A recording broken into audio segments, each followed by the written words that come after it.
Estamos. Sí.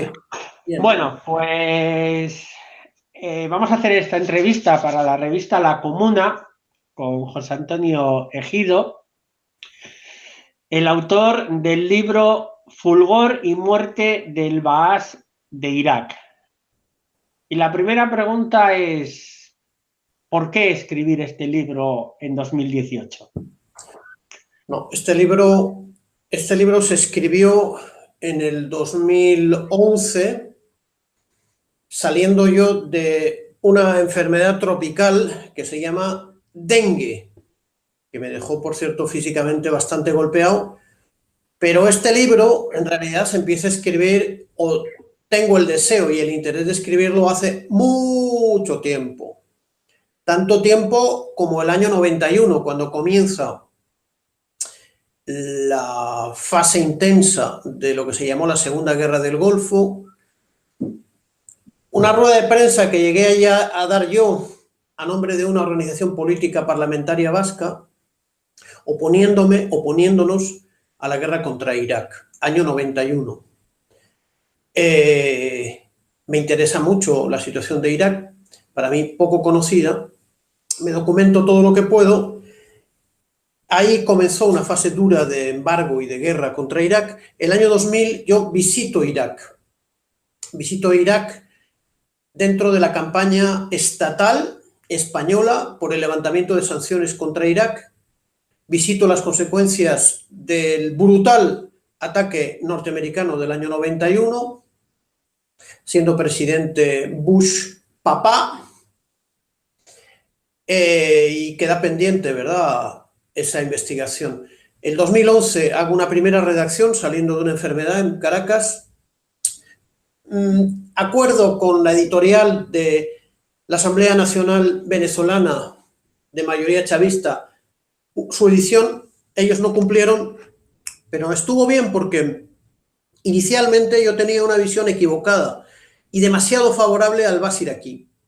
Investigo más, viene la guerra de Irak, viene la guerra de Siria, perdón, la invasión de Irak, y conozco más elementos que no conocía al hacer la primera redacción, que tenía una influencia de excesiva simpatía por el partido de Saddam Hussein. Y he tenido que volverlo a redactar como 2 o 3 veces para ajustar lo que creo que es mi visión actual del Baas iraquí, de aquel régimen político. Hay algunas cosas que no están modificadas de la primera redacción, como por ejemplo las consecuencias de la guerra de los Estados Unidos, que ha destruido completamente este país. Y luego, este libro se edita cuando hay un editor que lo edita, porque yo no soy un editor. Creo que debería serlo, pero de momento no lo soy. Y Templando el Acero en 2017, para la fiesta del PC, coincidiendo con la experiencia tan bonita del primer libro que presentó, el primer libro mío que se presentó en la fiesta del PC sobre Siria, que fue un éxito político, ¿no?, bastante grande, que permitió además cambiar la óptica de la izquierda española, más combativa, y más seria y más honesta en relación a Siria, ¿no? Pero respecto a Irak, esas son las condiciones. No es del 2018, es del 2017, pero diría que se empezó a redactar en el año 91 en relación a mi vivencia sobre Irak. Bien, pues en el libro haces en un primer capítulo un repaso sobre la historia del Partido Árabe Socialista en Irak. En grandes rasgos, ¿qué destacarías de la historia del Baas en Irak? Mira, el partido Baas nace en Siria, se extiende a Irak y en Irak entronca con grupos políticos ya existentes en el país. Por ejemplo, un partido que se llamaba Reforma, en árabe Islah. Y eran partidos nacionalistas y patriotas, pero de derechas. Por eso siempre se ha dicho que la influencia, el Baas iraquí ha sido un Baas de derechas, mientras que el partido sirio, Baas, más influenciado por el marxismo o por el comunismo, ha sido un Baas de izquierdas, ¿no?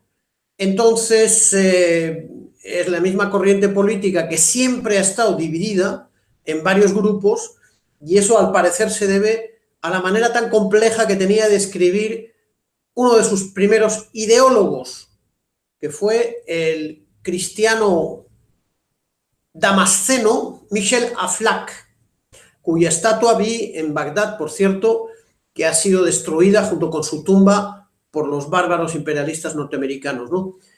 A partir de un gran cisma dentro del mando nacional del Baas, se produce una escisión entre la dirección siria y la dirección bagdadí. Ambas dos direcciones crearon su propia red de partidos panárabes. Hay que decir que para el partido Baas la nación no es Siria ni Irak, la nación es la nación árabe.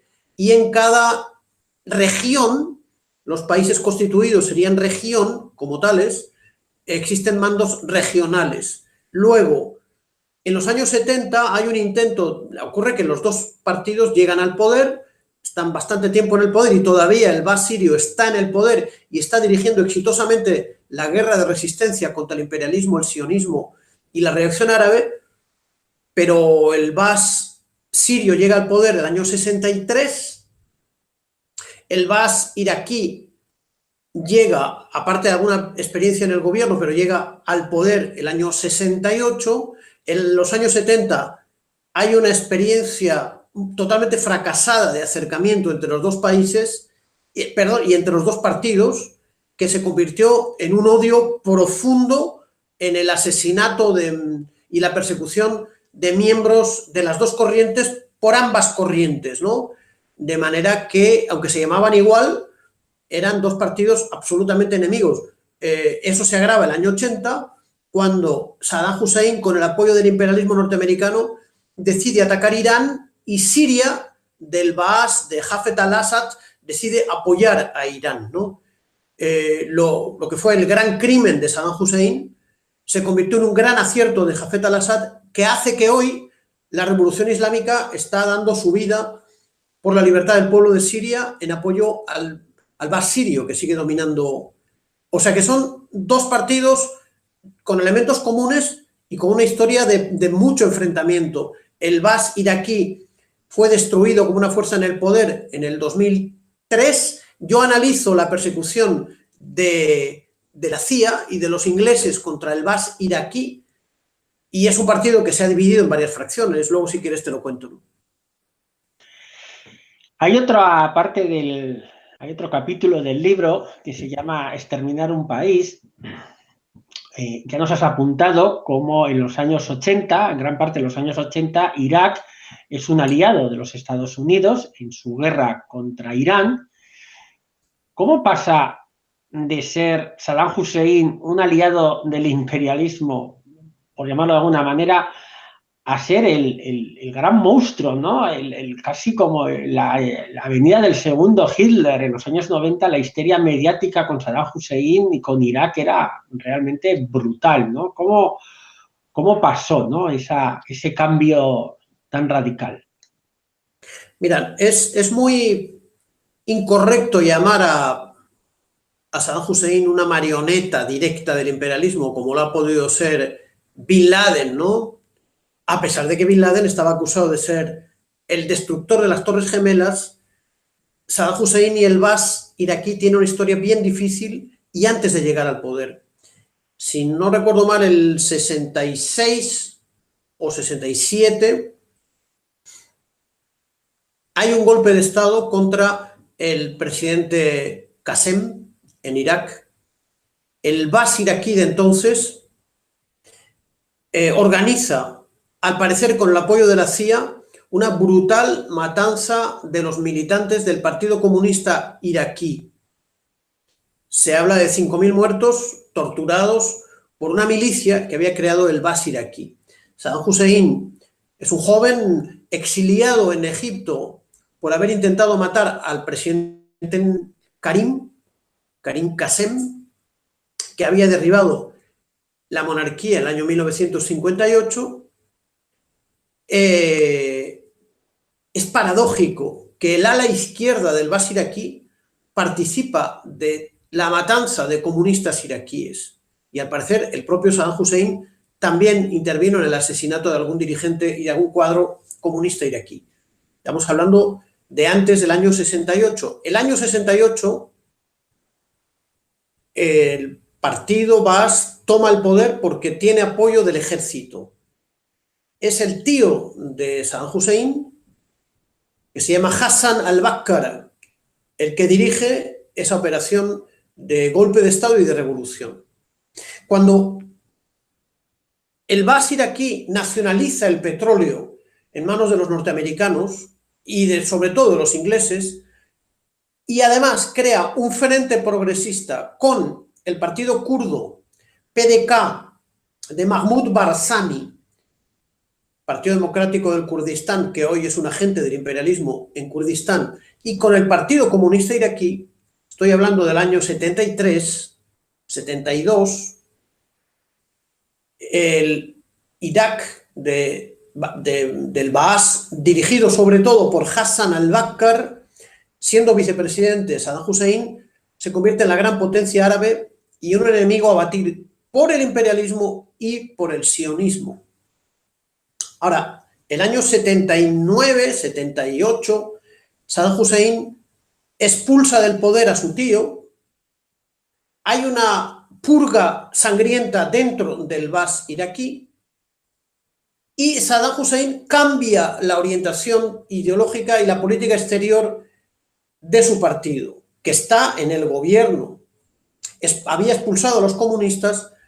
Los comunistas son perseguidos, van a la clandestinidad, militantes comunistas en el ejército son ajusticiados. Los kurdos también habían sido expulsados, había habido problemas con ellos, porque los kurdos de Barzani se habían puesto del lado de Israel y de los Estados Unidos en el momento de la nacionalización del petróleo, pero a partir del 79 hay un giro estratégico en el que Irak se aleja de la Unión Soviética, critica la intervención soviética en apoyo de la República Democrática de Afganistán, recibe apoyo de los saudíes, siempre del lado del mal, de la perversión, y se produce el ataque de Saddam Hussein contra Irán, que acababa de hacer su revolución islámica en medio de una profunda satisfacción de los imperialistas norteamericanos, de los saudíes, de los israelíes, de los franceses, que van armando esa guerra en la que se produce el escenario perfecto. Los musulmanes iraquíes, el pueblo iraquí, el pueblo iraní se estaba matando entre ellos de una manera absolutamente absurda por la decisión verdaderamente criminal, absolutamente equivocada de Saddam Hussein, apoyado por el imperialismo norteamericano. Ahora bien, termina esa guerra, los años 80 son muy destructivos para ambos países, Irak e Irán, la República de Irak y la República Islámica de Irán, un error inmenso. Irán sale bastante reforzado, pero hay centenares de miles de muertos. El año 90, los norteamericanos empujan a Irak de Saddam Hussein a invadir Kuwait. Kuwait es un estado creado por los ingleses para arrebatar el petróleo iraquí de la zona de Basora, en árabe Basra, un pueblo, una ciudad, la ciudad de Sinbad el Marino, de las 1001 noches, que yo visité.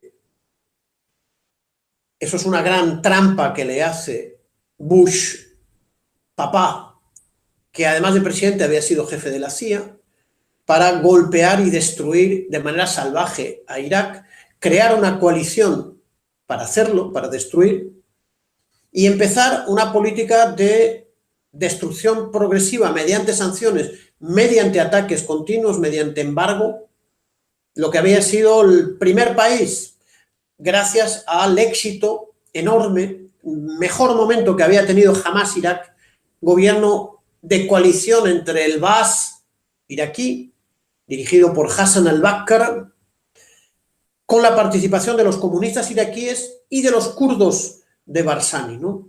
Ahí se hizo una reforma agraria, la industrialización, creación de grandes universidades, la nacionalización del petróleo, como queda dicho, la construcción de un gran ejército, incluso un programa nuclear.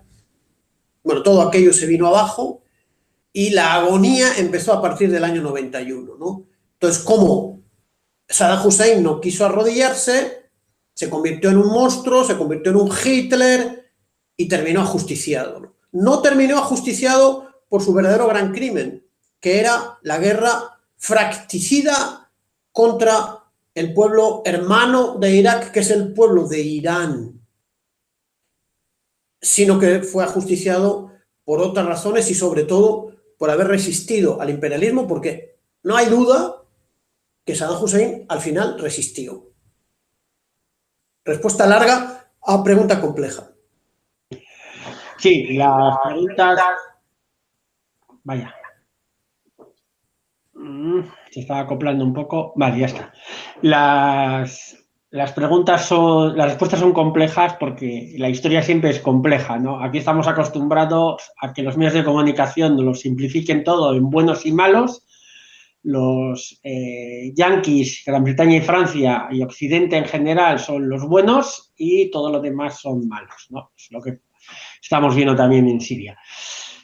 Plan de destrucción sistemática de Irak. A mí hay una cosa que me llamó la atención de la guerra de Irak en 2003, la segunda guerra de Irak, fue la destrucción absoluta del Estado iraquí, ¿no? No fue una invasión para quitar a una persona que no le gusta al imperialismo, poner otra y ya está. No, no. En este caso se actuó un poco como la Alemania nazi, ¿no? Y tú lo describes en los capítulos del vídeo cuando hablas de la persecución de cuadros científicos, de la élite intelectual, de la élite militar, de la élite política. Fue destruir el Estado de Irak. Es el objetivo, ¿no?, del imperialismo hoy en día, destruir los estados árabes que existen en la zona. No, es destruir todos los estados nacidos de la lucha anticolonialista de los pueblos del mundo. Hay que recordar que el mundo son 200 estados, 200 países reconocidos. Hay 20 países del centro imperialista, hay 180 países nacidos de los procesos de descolonización. Al caer la Unión Soviética y el campo socialista, el imperialismo no desaprovecha la ocasión de volver a tratar de colonizar lo que habían sido los pueblos bajo su dominio. Entonces, esos pueblos han conseguido construir estados antiimperialistas, revolucionarios, más o menos independientes, todos enfrentando una carga enorme y una herencia enorme de subdesarrollo, de debilidad, de destrucción, por el colonialismo y por cómo se organizó el mundo, sobre todo a partir del siglo XV y XVI, ¿no? Entonces, lo que está viviendo Venezuela es un ataque contra su Estado. México, después del Tratado de Libre Comercio, es una destrucción de su Estado. Los países árabes que construyeron estados revolucionarios, por supuesto, son objeto de ataque principal y les encantaría destruir China, su Estado revolucionario, su democracia, que es una dictadura democrática del pueblo. Les encantaría, les encantaría. Y yo analizo no solamente la destrucción del aparato del Estado, sino además la destrucción de la economía. Por ejemplo, la privatización de las industrias que la revolución baasista iraquí había conseguido construir. La industria de cemento, por ejemplo. Las empresas públicas de cemento son compradas por la Lafarge francesa. Por supuesto, la industria petrolera es inmediatamente primero destruida, luego reconstruida y sus cuadros son eliminados. Ministro de Petróleo sigue todavía, creo, en la cárcel, si no ha muerto de viejo en la cárcel. La industria farmacéutica es destruida y lo que queda privatizada. Pero fíjate una cosa tan increíble. La agricultura en el mundo, la revolución neolítica de la agricultura, que es fundamental para la historia de la humanidad, ¿se produce dónde? Se produce en Irak. En Irak, el ser humano aprendió a cultivar los cereales en un proceso milenario. Bueno, pues fíjate Pablo, que a ese país, que podemos decir que inventa, que ponerle comillas, no quiero dar una clase de antropología, pero sí, porque también soy antropólogo, es uno de mis diplomas. Las compañías norteamericanas le imponen semillas artificiales. Los campesinos iraquíes, que son los primeros agricultores del mundo, han tenido que comprar semillas de los monopolios imperialistas norteamericanos. O sea que fíjate el nivel de destrucción y de colonización que ha tenido ese país. Lo que yo analizo en el libro, ¿no?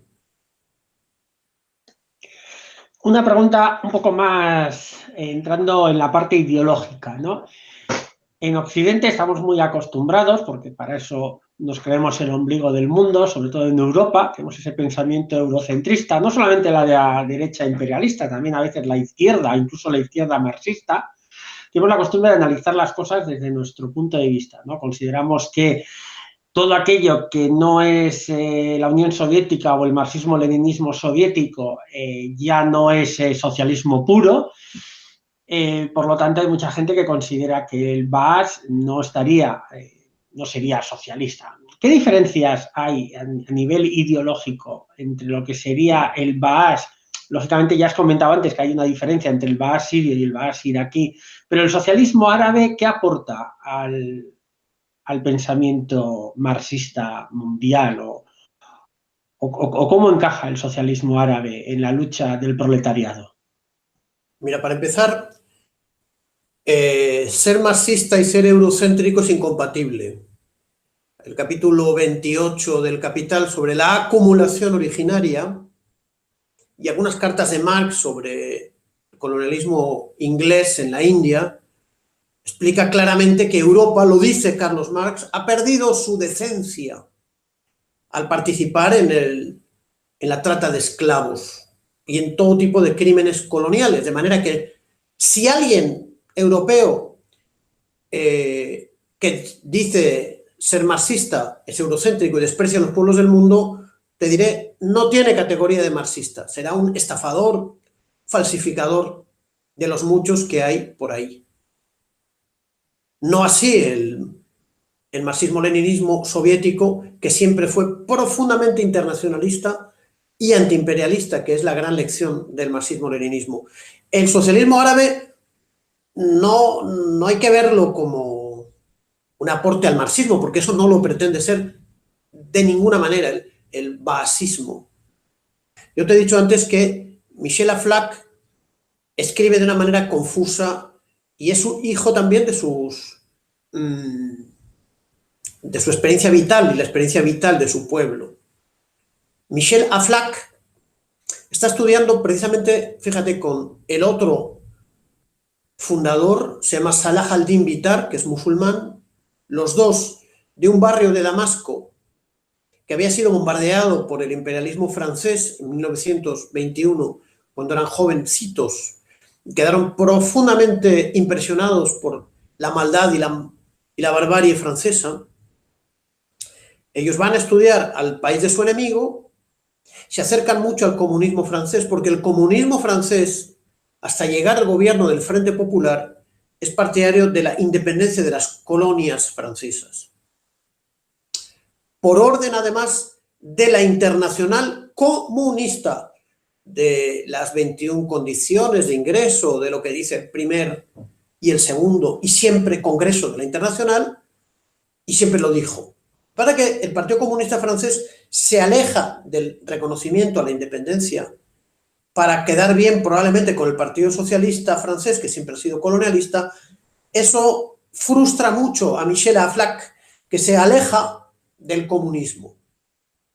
Pero la pregunta sería, ¿qué aporta al marxismo-leninismo el Partido Comunista de Siria? Porque el Partido Comunista francés sí ayudó a la construcción de un destacamento antiimperialista, patriota y bastante proletario en Siria, que se llamó Partido Comunista de Siria, hasta donde puede haber proletariado en un país atrasado del tercer mundo. Hay muchos lugares donde la falta de desarrollo económico hace que no haya proletariado. Hay un campesinado inmenso o una serie de clases intermedias muy confusas que por la mañana son campesinos, a la tarde arreglan zapatos, a la noche no sé qué, y eso es difícil definir exactamente, ¿no?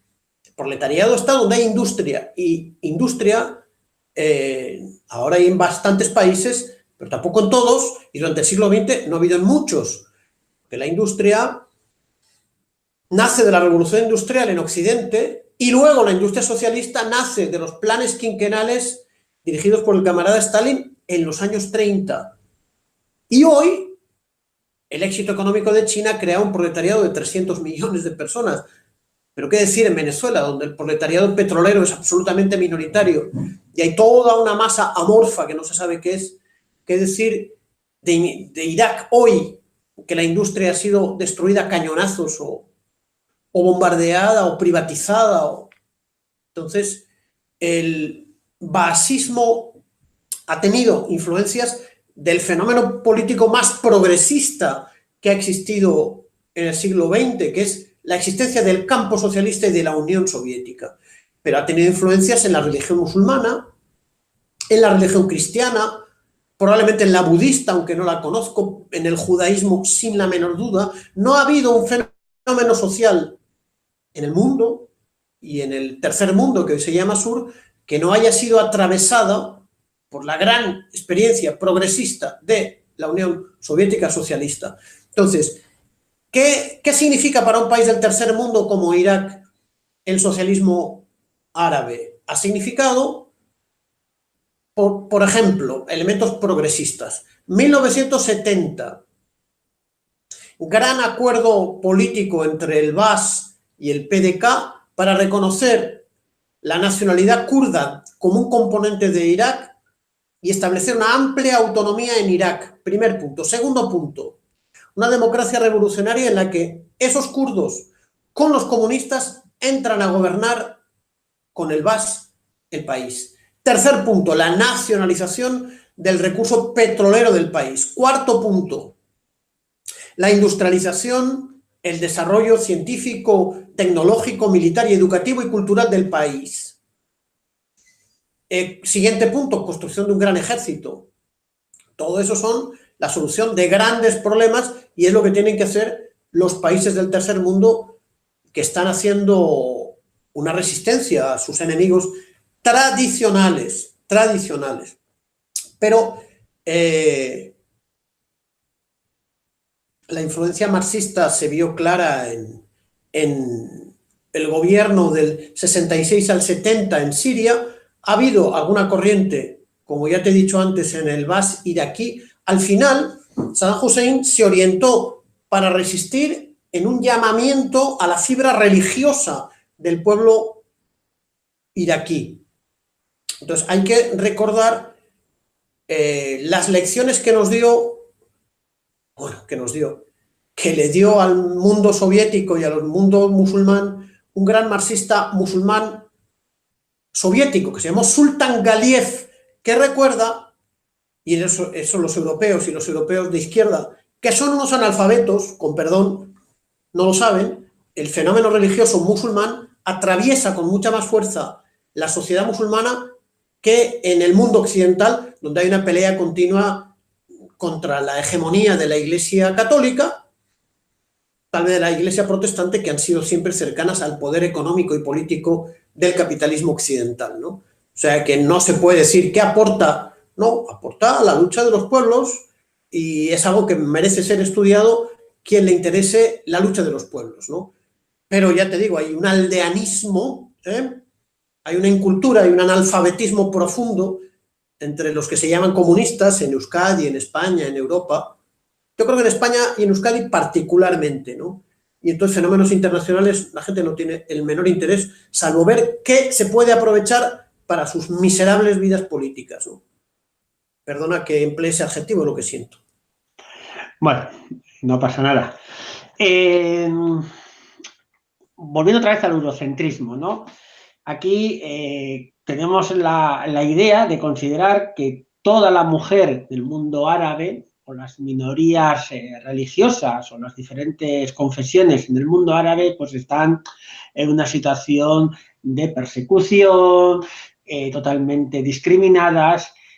Curiosamente, los países que han tenido mayor libertad, tanto religiosa como un mayor empoderamiento de la mujer, Libia, Siria, Irak, han sido países atacados o están siendo atacados o han sido atacados y destruidos por el imperialismo. ¿Cuál era la situación de las minorías religiosas, por ejemplo, de los cristianos en Siria?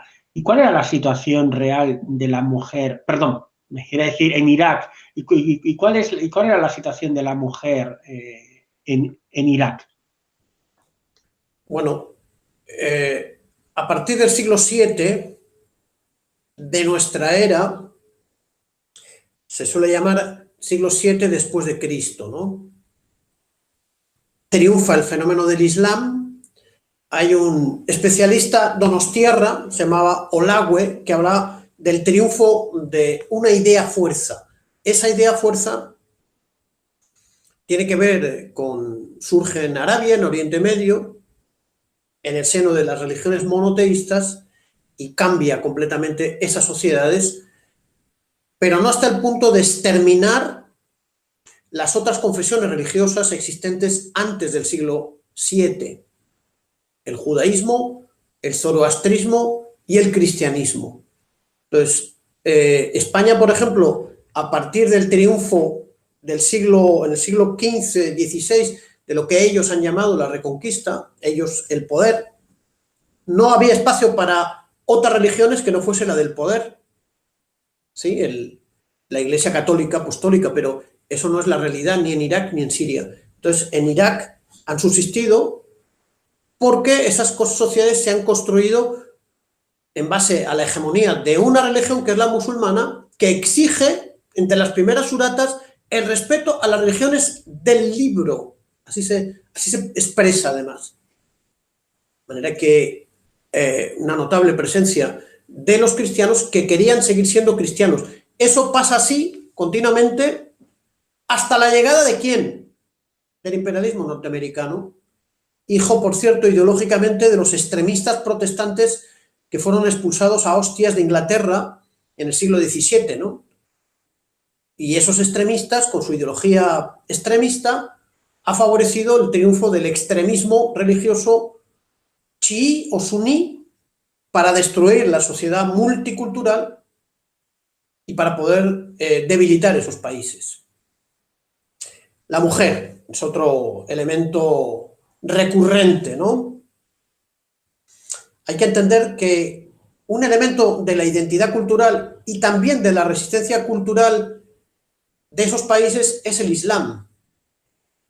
Digamos en los países atacados. Luego hay otro Islam que el imperialismo lo utiliza para enfrentar al primer Islam, que es el Islam extremista, integrista, salafí, wahabí y takfirí, el de las monarquías, petromonarquías, no tanto de la monarquía marroquí. La monarquía marroquí utiliza el Islam y es uno de los dos elementos que tiene el pueblo marroquí para resistir al colonialismo español, portugués históricamente y francés. Hay que diferenciar dos Islam. No podemos desde Occidente juzgar el rol de la mujer según parámetros occidentales. Eso sí que es eurocentrismo. Pero tenemos la necesidad de enfrentarnos, de denunciar, de condenar el uso malévolo que se ha hecho del Islam extremista, que es el que verdaderamente persigue a la mujer en cuanto que tenga un rol humano dentro de sus sociedades. Y se puede observar que las mujeres en Irán, donde se practica, vamos a decir, un Islam nacional, con todas sus particularidades, ¿no? Un Islam chií, apoyado por el pueblo, las mujeres tienen un rol significativamente más elevado que el que tiene en Arabia Saudí. Yo creo que donde el Islam se ha compenetrado mejor con la emancipación de la mujer y de los trabajadores y de los pueblos ha sido en la Unión Soviética musulmana, hasta el punto de que, en mi opinión, la Unión Soviética no era un régimen ateo, era un régimen de alianza, de coalición entre el ateísmo comunista y el Islam asiático soviético identificado con el Islam. Esto puede ser discutido, ojalá se pueda discutir de manera académica, no lo espero, la verdad no lo espero, no espero encontrar a nadie con quien poder discutir de esto porque a nadie le interesa el asunto. Bien, vamos no, ya se han cumplido 7 años de la guerra de agresión contra Siria, estamos caminando hacia el 8º año de guerra. La situación es complicada, la escalada de amenazas contra Siria, la escalada bélica de las últimas horas no augura nada bueno. Hay gente que habla de la guerra de los 7 años en Siria, hay gente que sube un poco más de altura y observa y dice esto es una guerra de 15 años. Hay gente que dice no, esto es una guerra de 30 años porque empezó en el 91 casi con la invasión de la Primera Guerra de Irak. Otros hablan de 40 años empezando con la guerra de Afganistán, pero no deberíamos incluso hablar de una guerra de 80 años desde que el imperialismo puso ahí ese cáncer que es el ente sionista de Israel y provocó pues todo lo que ha venido después en esa zona. Hombre, está el reparto del Oriente Medio y del Levante por las potencias hegemónicas del imperialismo de la época, que es antes de la creación del Estado de Israel. El Estado de Israel se crea en 1948, pero en 1900, probablemente 17 o 16, firman en secreto el acuerdo Sykes-Picot. El año 20, las tropas inglesas y francesas se reparten en función de ese acuerdo el Levante y destruyen la Siria natural. Y le entregan los ingleses a la agencia sionista judía el territorio de Palestina que ellos han controlado, ¿no? O sea que la guerra abierta empezaría en 1920 contra los pueblos de Oriente Medio, porque contra el pueblo egipcio ha empezado antes. Los ingleses han tomado a finales del siglo XIX Egipto, pero en 1830 la monarquía restaurada francesa invade de una manera sanguinaria Argelia. Y antes todavía, porque Ceuta y Melilla, ¿desde cuándo son plazas de soberanía española? Desde el siglo XV. Y las cruzadas, ¿desde cuándo son? Desde hace 1000 años, del siglo X. O sea que hay una tendencia a la expansión sanguinaria que luego tuvo el nombre de colonialismo, luego se puede definir como imperialismo de los países y las clases dominantes europeas contra los pueblos musulmanes, árabes y arabizados de la nación árabe y del mundo musulmán, lo que los musulmanes llaman la umma, porque estamos ante una vieja historia, ¿sabes? Sí, la historia nos ha demostrado cómo Occidente, cómo el imperialismo, el colonialismo siempre ha querido dominar esa zona mucho antes del siglo XX. Volviendo un poco al tema iraquí, ¿no? Se dice que uno de los mayores errores de los Estados Unidos en Irak fue el haber disuelto el ejército iraquí, el haber tratado mal a los oficiales, a los jefes del ejército iraquí, y que de ese malestar nace una resistencia sunita que posteriormente será el embrión del Daesh. ¿Qué hay de cierto en esta explicación que se utiliza en Occidente para explicar el fenómeno del Daesh? Como de costumbre, no hay nada de cierto lo que dicen. La realidad es que cuando en 2003 el ejército norteamericano entra en Bagdad, asesina, por cierto, al cámara Couso, que trabaja para Reuters, se levanta una gran resistencia popular que es dirigida por el ejército iraquí, por la milicia de los Fedayín de Saddam, que había sido creada por el gobierno de Saddam Hussein, por el partido Baas iraquí, por la Mujarabat, que es la inteligencia, los servicios de seguridad del gobierno iraquí, con un apoyo popular importante, ¿no?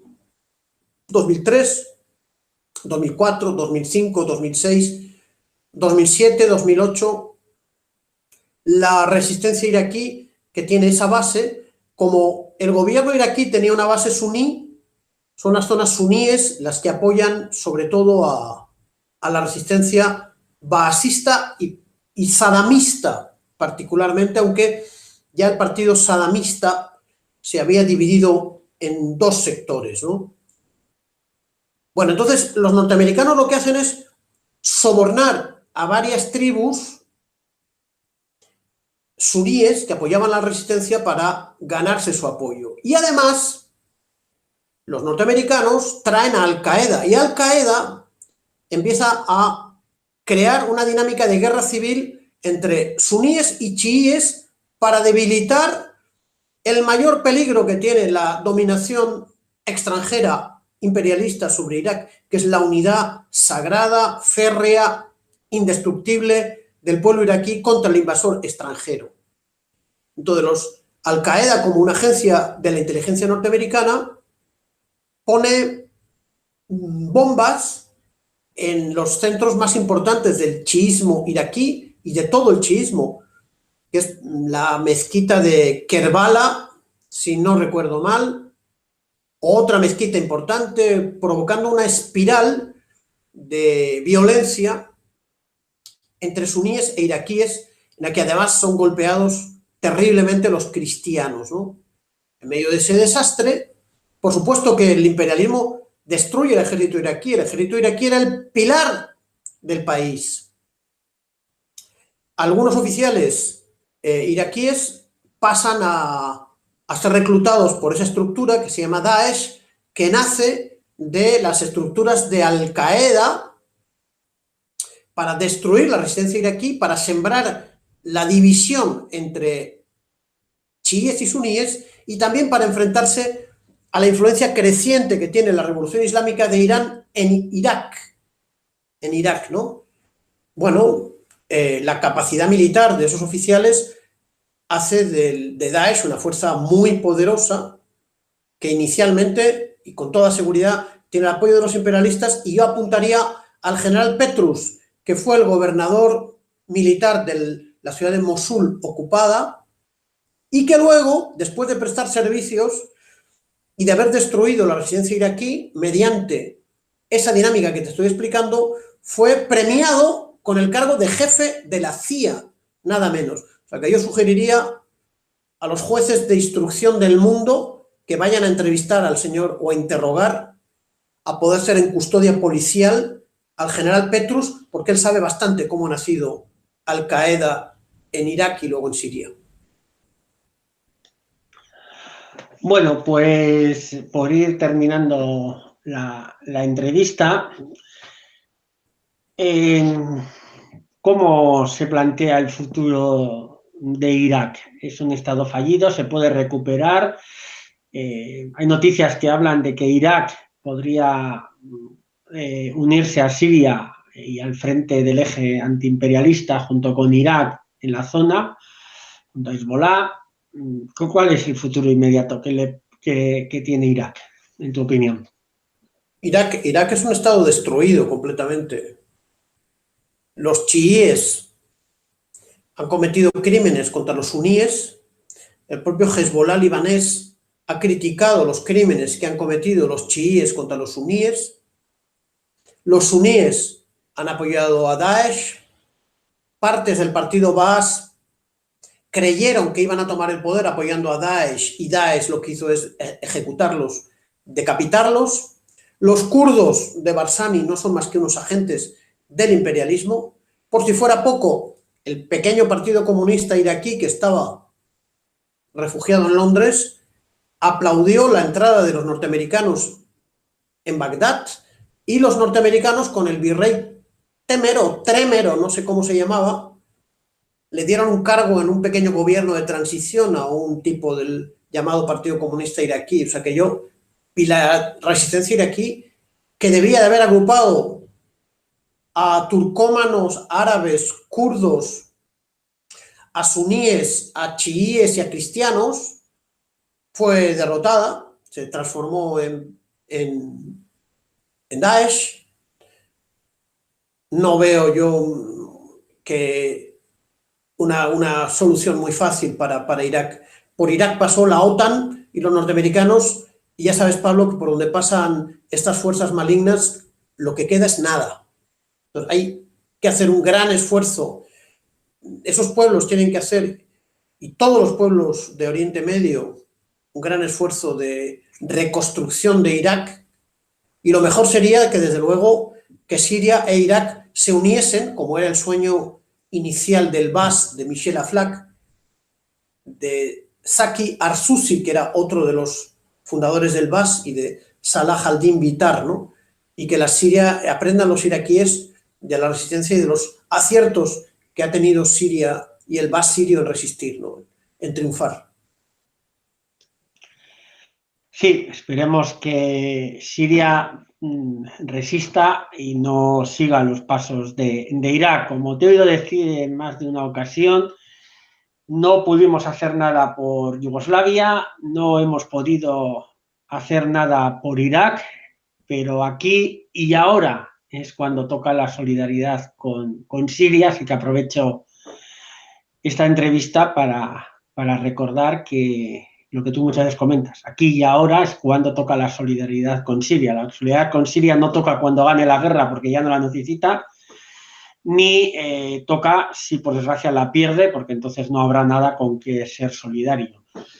Pues nada, terminamos aquí la entrevista un poco como a raíz del libro Fulgor y muerte del Baas en Irak, de José Antonio Ejido, un libro que se puede conseguir en la editorial Templando el Acero y que seguro que va a servir para que desde Occidente empecemos a entender un poco más los procesos políticos, sociales y de liberación nacional y antiimperialistas que se están dando en Oriente Medio y que muchas veces a nosotros nos llegan distorsionados por medios de comunicación tanto de derechas como de izquierdas.